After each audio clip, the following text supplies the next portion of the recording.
Oke, saya lanjut masih di aksiologi ya. Aksiologi nilai ilmu pengetahuan, aspek kegunaan, manfaat dan etikanya ya. Lebih kepada kajian-kajian etik ya, kajian-kajian nilai, value-nya. Dari sini bisa kita kenali ya bahwa suatu ilmu itu ajeg atau tidaknya itu dari aksiologinya. Suatu ilmu ketika dia tidak terjangkau kemanfaatannya untuk manusia banyak, artinya bukan suatu golongan tertentu, maka di situ bisa dikenali apakah ilmu itu lahir dari filsafat atau tidak ya.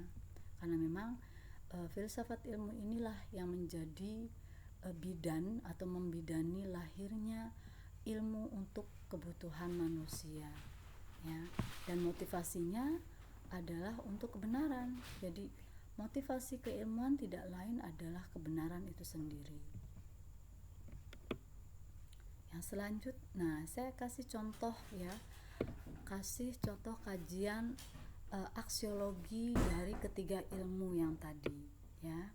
Kedokteran itu kajian aksiologinya adalah manfaat nilai ilmu kegunaan dari kedokteran. Artinya bahwa dari kajian aksiologi ini, maka kedokteran bisa kita pastikan apakah kedokteran bisa digantikan oleh keperawatan saja atau tidak. Nah, bisa kan kita pahami dari yang tadi kita kaji ontologinya ya, permasalahan dia apa, kemudian jangkauannya kemana ya, sampai kemudian teori-teorinya gitu, dan kemudian kemanfaatannya. Artinya posisi dia bisa digantikan tidak, profesinya dengan profesi yang lain. Nah, ketika tidak bisa, nah itu benar-benar ajeg ya suatu ilmu itu. Nah, selanjutnya keperawatan. Keperawatan itu kemanfaatannya, nilai gunanya itu jelas ya. Bagaimana kemudian perawat ini menjadi pelayan orang sakit di rumah sakit ya. Bagaimana dia yang kemudian memberi jalan keluar bagi gejala-gejala ketidaknyamanan dari suatu penyakit. Nah, itu. Nah, apakah kemudian di rumah sakit bisa tergantikan posisinya dengan profesi yang lain? Nah, disinilah titik kontrol daripada suatu ilmu keperawatan. Apakah bisa digantikan atau tidak? Ya, ataukah begini pertanyaannya, apakah ilmu keperawatan bisa ditiadakan sehingga cukup hanya dokter saja yang ada di rumah sakit? Nah, kalau memang jawabannya tidak, berarti dia valid. Dia sebuah ilmu yang ajeg, dia sebuah ilmu yang memang dibutuhkan oleh manusia untuk kehidupannya. Ya, seperti itu. Selanjutnya farmakologi. Nah, kemanfaatan dari farmakologi ya, atau nilai guna dari farmasi jelas ya. Apakah kemudian farmasi bisa posisinya digantikan oleh perawat? Tentu tidak ya jawabannya.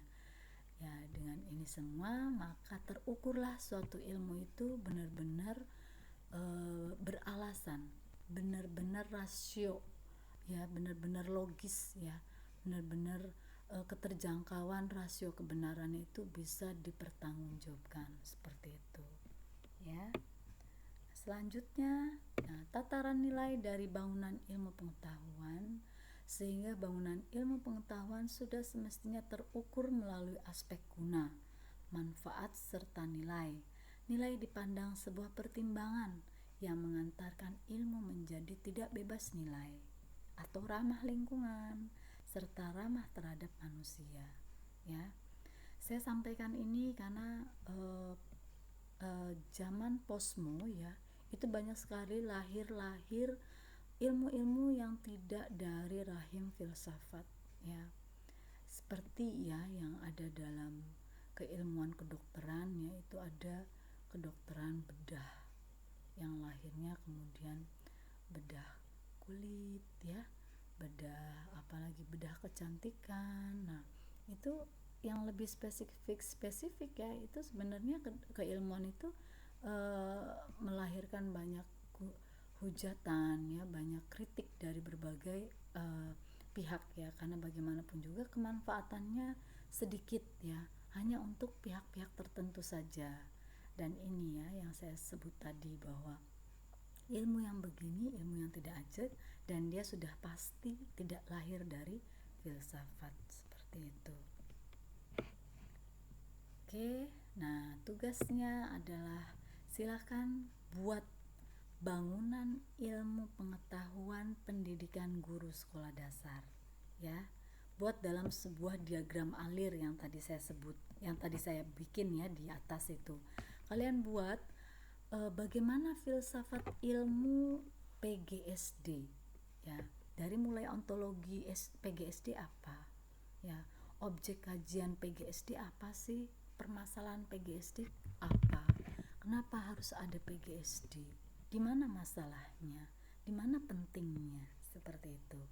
Lanjut ke epistemologi, sumber-sumbernya ya, atau teori ke-PGSD-an, atau rasio kebenaran, jangkauan kebenaran yang mengatakan bahwa PGSD itu memang ada, apa alasannya ya. Selanjutnya aksiologi, kenapa harus ada PGSD, apa manfaatnya, nilainya di mana, kegunaannya sejauh mana, seperti itu. Silakan Anda buat dan langsung nanti kumpulkan di segmen student task ya. Oke, terima kasih dari saya. Wassalamualaikum warahmatullahi wabarakatuh.